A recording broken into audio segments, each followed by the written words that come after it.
Welcome to Sun City News. I'm your host, Norma Taylor, and here are some of the stories we're featuring on our show for this week. Well, school is starting, and JoJo Hines reports on Fill the Bus on the north side, while Chris Chase reports on Fill the Bus on the south side. And later in the show, we feature our new segment, Living Well. Sun City News starts now. This is Sun City News, with our news team bringing you stories from Sun City and the Low Country, taking the lead with entertainment news. And on deck is our sports report. Sun City News, from people you know, about people you know. This week's SCTV News starts now. Fill the Bus north side never disappoints. Let's check it out. Won't you join me as we go around the neighborhoods for the Fill the Bus campaign?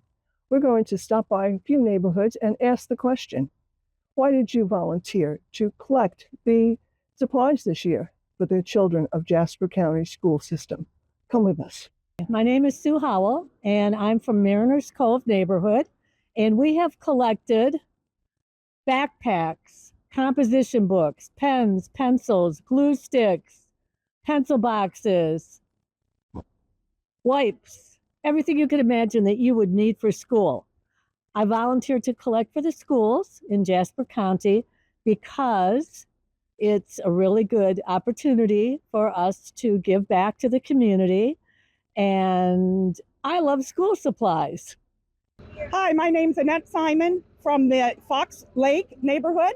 We've just collected a lot of Fill the Bus items for just the whole neighborhood. And I volunteered to collect for the schools of Jasper County because it's so important for us to help the people and the kids that need these supplies for school. You know what? Hi, my name is Sharon Chimes from the Oak Terrace neighborhood, and we have collected binders, folders, backpacks, notebooks, tape, everything actually on the list. There's nothing missing. I volunteered to collect for the schools in Jasper County because being a retired teacher, I know how much these supplies are needed. So thank you, Oak Terrace. We really appreciate this. My name is Bruno Virgilio from the neighborhood of Village Green Lane. We have collected many items, backpacks, crayons, Kleenex, and a box of change, by the way. And I volunteered to collect for the schools in Jasper County because I do it every year because I love the kids and they need everything they can get. Thank you. Good morning. Here we are in Sun City, picking up from our very generous neighborhoods for Fill the Bus. We're about halfway through, and we have more than halfway filled the bus up to the ceiling. The give is just phenomenal, and each year it gets better. And I just want to thank everybody. I can't even talk. I can't put it into words. Thank you so much. Another successful year of collecting all the supplies to help the teachers with educating the youth of Jasper County. For Sun City TV, I'm reporter JoJo Hines. See you next year. Well, it was another banner year for the Southside's Fill the Bus program. Chris Chase went to pick up supplies for the 8th year. Let's watch the generosity of our neighbors. We're here with Cynthia Lawless. Now, Cynthia, how much did you get? How did your neighbors respond to this? You know, Chris, we've been doing this for a few years now, and I always say if we put a call out to our neighbors and each neighbor just brings one or two items, then we're going to get a ton of stuff. But these neighbors are very, very generous. Now, this year, there was a call out for book bags. I don't think there's going to be a student in the Ridgeland school system that's going to be without a book bag, because you'll see in the back that they're very, very generous. They order them by cases. But it's great. I mean, it's great. Anything that they need, crayons and glue, and it's very fulfilling to do the collection here for the neighborhood. Well, thank you so much for doing it. And your neighborhood is? Oakity Village. So, Leah, you're doing a great job, and this is your first year, right? Yes, thank you very much. We collected school supplies from July 13th to July 23rd, and we're very happy to give them to you today. That's amazing. And this is Hampton, Hampton Village. And you have lovely snacks out, too. Thank you. Would you like some? I probably will. Good. Georgia Lash, our favorite reporter. She's here, and you've been collecting, haven't you? We have been collecting, and this year was a surprise. I always try to separate everything to make your jobs easier when you get back over to Ridgeland. All right, so I started one backpack. It's filled. I'm like, well, I'll separate this. I pulled out another backpack. It's filled. There must have been some type of deal. I must have 10 backpacks that were already loaded. Isn't that exciting? And I don't know how much these people spent. That's exactly what Principal Green said. She needed backpacks again this year. And they're filled. They're filled with stuff. And that stuff is so important. It's so important. Yeah. Thank you for everything you do. Have you just started your collections? You're their fourth house. Okay, so are we piling it up? Oh, we're piling it up. Thank you for coming. And again, Willowbrook, thank you for filling the car to fill the bus. Jennifer Morler, thank you so much for the supplies that you brought. Was it easy collecting this year? This year we're bigger and better than ever. And I just want to thank the Palmetto Place for their generosity. It's unbelievable. I think we could supply school bags for 2 classrooms, crayons and markers for years to come. Mary O'Brien, you've done it again. This is wonderful stuff. I know. How did the neighbors respond? Oh my God, they're so fabulous. It's unbelievable. We think we've got like 80 backpacks. Wow. And more, and more, and more, and more. This is probably the biggest collection we've had. I'm telling you, our neighbors are the best. They really and truly are. And your neighborhood? And my neighborhood is fabulous, as Holly Hill. Still more news to come. We checked out a new group doing fencing. Yes, you heard that right, fencing. Georgia Lash attends the recent Meet the Author event, and our news crew checks out the digital screens at the tennis courts. So stay with us. Looking for a book that begs to be read? Look no further. Each month, our Lifestyles department hosts an author to appear at the Meet the Author event. Now, these events are free and they're scheduled at 6 p.m. on a varying date basis. Now, at each of these events, I'm lucky enough to sit down with the featured author to learn the backstory of their story. The interview is added to excerpts of the author's presentation and recapped for you as our SCTV Meet the Author monthly show. On cable, you can view Meet the Author show 5 times daily, or log into our Sun City YouTube channel to view Meet the Author at your convenience. Tune in and open a new chapter in your literary pursuits. There's a new sport in Sun City, fencing, and we went to the Perrysburg Gym to check it out. Well, we're here at the Perrysburg Gym, and this is not a typical dance class or gym class. This is a fencing class, and I've never been to one, and I'm going to learn all about it, and you're going to learn about it too. So CJ, I'm here with CJ Bongiorno. Introduce the fencing class. Okay, we've got Kathy Fagan, Joe, and Laura Sanford. Okay, and Joe, you're the veteran here with, you told me, over 50 years of fencing experience. Yes. Right? So talk to me about the types of fencing that there is. Well, this is Olympic fencing. There's 3 kinds of weapons in Olympic fencing: the foil, the épée, and the saber. This is épée. Now, épée is the only weapon that actually was a real weapon at one time. It was used around the 1700s, 1600s as a sword. Okay. And it basically all of fencing derived from ballet, which people don't realize. Really? Yeah, a lot of the moves were ballet moves and dance moves, and then were applied to military. you know, and then a lot of gentlemen would always carry a sword, maybe more for style than actual use, and so they would carry a lightweight sword like an épée because it wasn't as heavy as a cavalry saber. So that's how the sport men would want to practice and learn how to defend themselves, and the sport basically came out of that. And CJ, talk about all the equipment that you need for this. Well, we've got the epee foil, and the epee foil we plug in an electrical cord that goes through our jacket and out the other end, and usually in competition we're on a wire. Also, we have our masks, our jackets, our lame, which is just a piece that's on the either right or left side, depending on your orientation of your hand, and also a chest protector. And then we have these special, beautiful-looking pants and socks.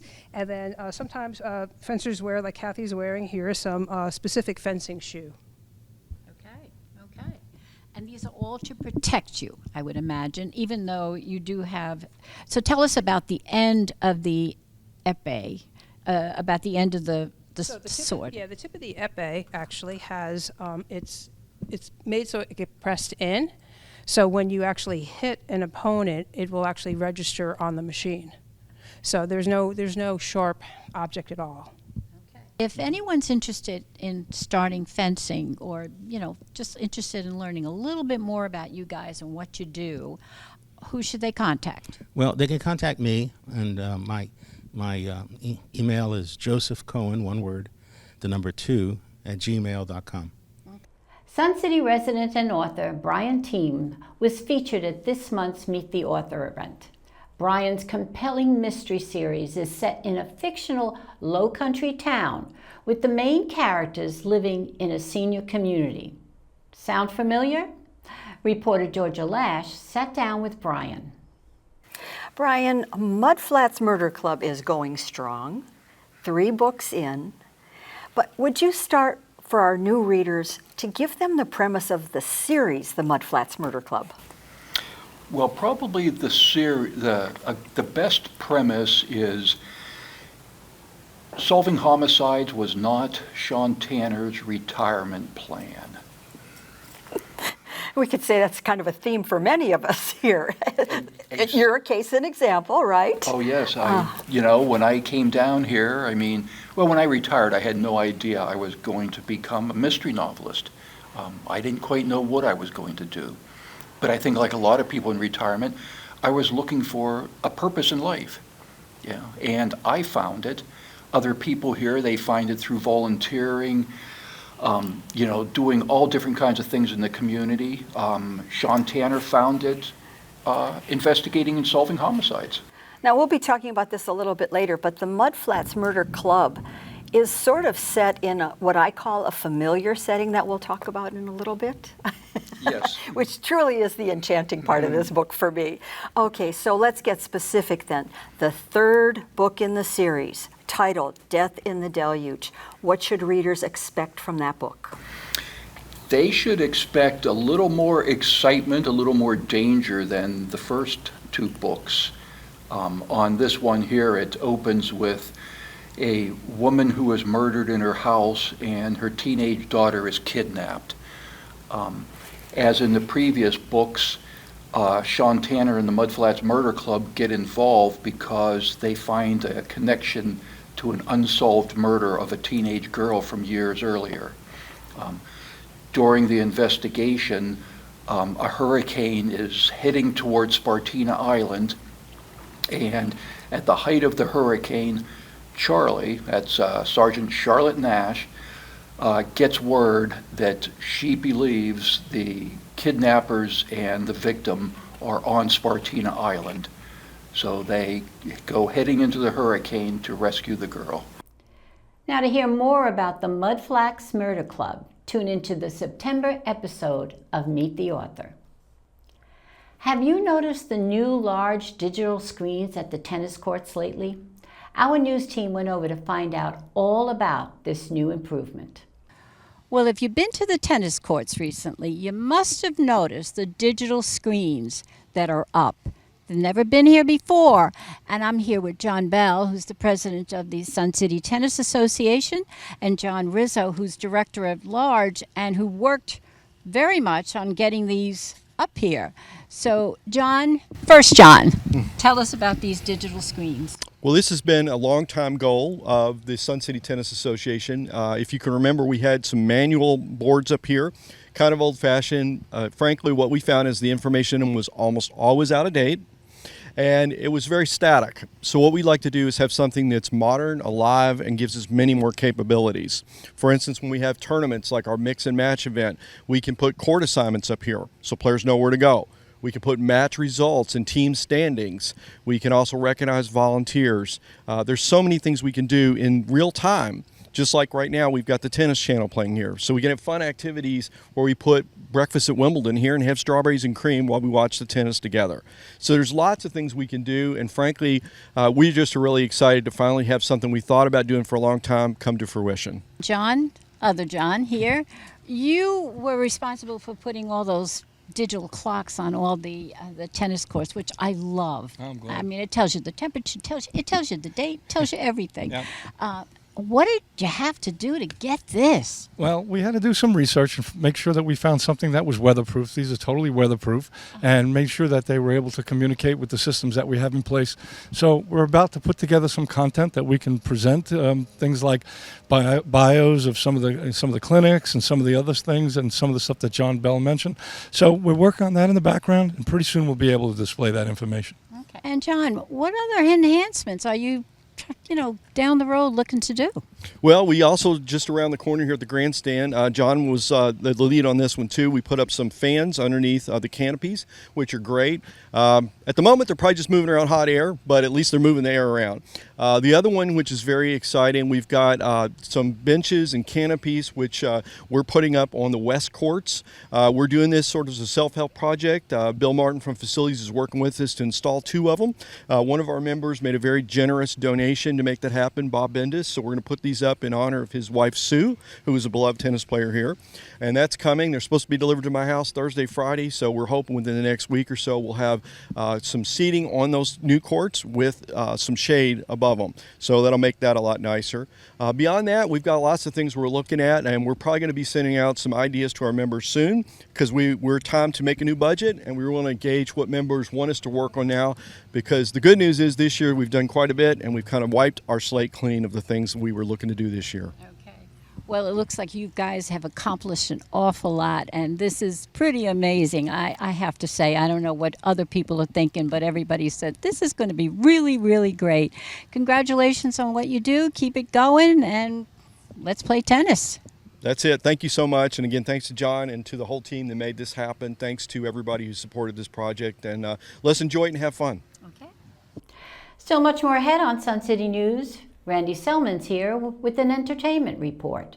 We introduce a new feature on Sun City Television entitled Living Well. And JoJo Hines has sports to report. So don't go away. Sun City TV invites you to join our crew. Our growing technology presence requires enthusiastic, creative volunteers. No previous TV experience needed. Email us at suncitytvhh@gmail.com. We need those action shots and Kodak moments that happen every day here in Sun City. Think about when you're out on the courses, the courts, or the field, putting that phone to good use and snapping those shots of your favorite athletes. Hold your camera for a landscape, not portrait orientation. Send your photos and videos with a brief description of the event details and identify persons when possible. Email them to suncitytvhh@gmail.com and watch for your first TV photo credit. Randy Selman standing by with entertainment news. Summertime and the living is easy. Yes, it's summertime, so let's ease into some fun living. On Thursday, August 13th, Jay Rudd will entertain you as part of the Summer Sun Concert Series at Breakwater Amphitheater. Beginning at 6 p.m., Jay will turn up your summer night with his country music. Don't miss it. Enjoy Soundwaves Wednesday, August 19th, with special entertainment at 3 pools. Starting at 5 p.m., Mike Smith will be at Breakwater, Hidden Cypress will feature Jinna Pinkapag, and Mike Sweet will be singing at the Lake House. This is a great way to connect with friends, enjoy the summer breezes, and have a great time. Tickets are going fast for the East Coast Dueling Pianos on Saturday, August 22nd. This event will feature 2 dueling pianos with the 2 dueling pianists competing against each other in an epic battle of musical prowess. Be prepared to sing along to all your favorite songs and laugh along with hilarious comedy interludes. The high-energy, all-request show will grab the crowd's attention. Meanwhile, the comedy and interactive elements are designed to keep you engaged. Tickets are $25 and are available online or at Lifestyle Services. Doors and cash bar services open at 6 p.m. and the show in Pickney Hall begins at 7. May River Theater is presenting the charming play, The Savannah Sipping Society. In this delightful laugh-a-minute comedy, 4 unique Southern women, all needing to escape the sameness of their day-to-day routines, are drawn together by fate and an impromptu happy hour and decide it's high time to reclaim their former enthusiasm for life.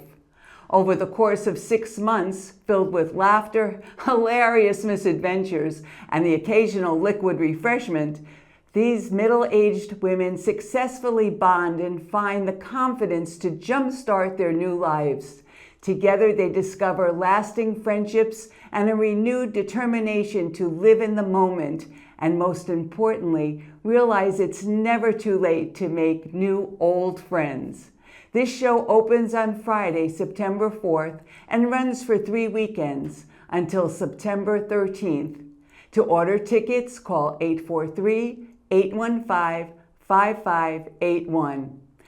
Now that's easy living. Before I sign off, I want to give a shout out to Scott, who I met in Publix, and he told me he was a big fan of SCTV. Thanks for watching, Scott. I'm Randy Selman, and that's your entertainment report. Remember, life is entertaining, so don't miss the show. SCTV launches a new segment titled Living Well, with medical reports from local medical experts. Listen as reporter Georgia Lash sets the stage for this series. Joining me today for our first medical update in our Living Well series is Cassandra Wright, an adult gerontology primary care nurse practitioner at Ochsner Novant Health, 65 plus. Welcome, Cassandra. I'd like to spend a moment just to share with our viewers what I've learned about you. Now, with a background in acute care and primary basic community health care, you have spent more than 10 years caring for adults and seniors. Now, I understand outside of your clinical practice, you enjoy your family time, community time, and a little kayaking and reading. But most importantly, you're here today as our medical expert to launch our Living Well series. So we're going to start with the basics, very basic. Cassandra, what distinguishes primary care? All right, thanks, Georgia. So primary care doctors and nurse practitioners are well-rounded health experts in meeting non-emergent health needs. We focus on building collaborative and trusting relationships with our patients to provide constant care. We are able to key in on your physical, emotional, and mental well-being to meet both acute needs such as colds or injuries while managing your chronic health conditions like diabetes or high blood pressure. Now, let's think about those patients, or the non-patients, I should say, that are feeling healthy. Why should they see a primary care doctor or nurse practitioner regularly? I think having a primary care health professional in your corner is key to identifying early health issues and addressing them. Many chronic illnesses, including diabetes, high blood pressure, and chronic kidney disease, start slowly over time and don't have many obvious symptoms in the initial stages. We also are your go-to health experts for your general health questions, test, any medications and referrals to other specialists, including psychiatry or dermatology. By creating an open communication line, which we do here at Ochsner, by allowing extra time for our patients so we can get to know who they are and what matters to them, it allows your health professional to provide individualized care and advice. By identifying what your normals are, we can tell what's out of range labs or changes in your blood pressure to easily identify new concerning trends or changes. As an example, we have many patients who come in with changes to their cholesterol or their blood pressure, and we're able to, based on their personal needs, address lifestyle and diet changes to help reduce their risk of going into chronic heart disease. We look forward to upcoming events. Now here's JoJo Hines, sitting in for Mike Romano with the Sports Report. Hello, sports fans. The Sun City Storm, the new women's travel team, will be playing in the Peachtree Tournament on October 12th and 13th at the Del Webb Community in Griffin, Georgia. The Storm will compete in 4 games. We'll be there to cover all the action, so good luck, ladies. The Pickleball Club announced that they are suspending the volunteer coaching sessions and clinics during the month of August because of the hot weather. The sessions will resume in September. Now, Sun City will be sponsoring a team at the Tunnel to Towers 5K walk-run event to be held at the equestrian side of Rose Hill. The Tunnel to Towers Foundation supports our nation's fallen and injured military heroes, first responders, and their families. The event will take place on Sunday, November 8th, between 8:30 and 11 a.m. There will be plenty of parking, and Sun City will be sponsoring a tent. You can sign up at runsignup.com using the Sun City code SunCityT2T2026, and donations are also welcome. In tennis news, the Tennis Association is sponsoring a new mixed doubles league for 2.5 level players only.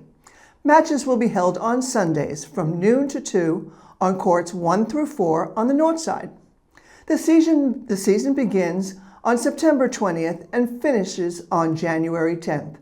For more information, contact Tom Plaskin at tomplaskins@gmail.com. The Tennis Association also announced that the Mix and Match tournament will be held on April 22nd through the 25th, so mark your calendar for this exciting event.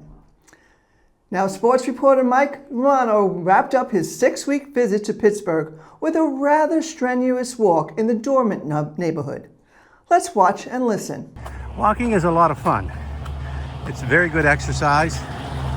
And I put it on a sports show because it is a sport, walking, getting exercise, getting your heart pumping. And that's what we're doing here. We're just getting exercise, trying to stay in shape. So thanks for being with us, and thanks to JoJo Hines for handling all of the sports reporting while I was away. Let's take a look down the hill. Wow, that's a lot. Wow, that tired me out. That's it for sports. It's now time to get outside and have some fun. For Sun City Sports, I'm JoJo Hines. That's our news show for this week. Thank you for watching. Catch us on cable and on our YouTube station, where we invite you to click like and subscribe.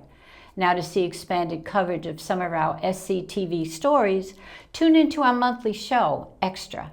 And if you have questions and comments, email us at suncitytvhh@gmail.com.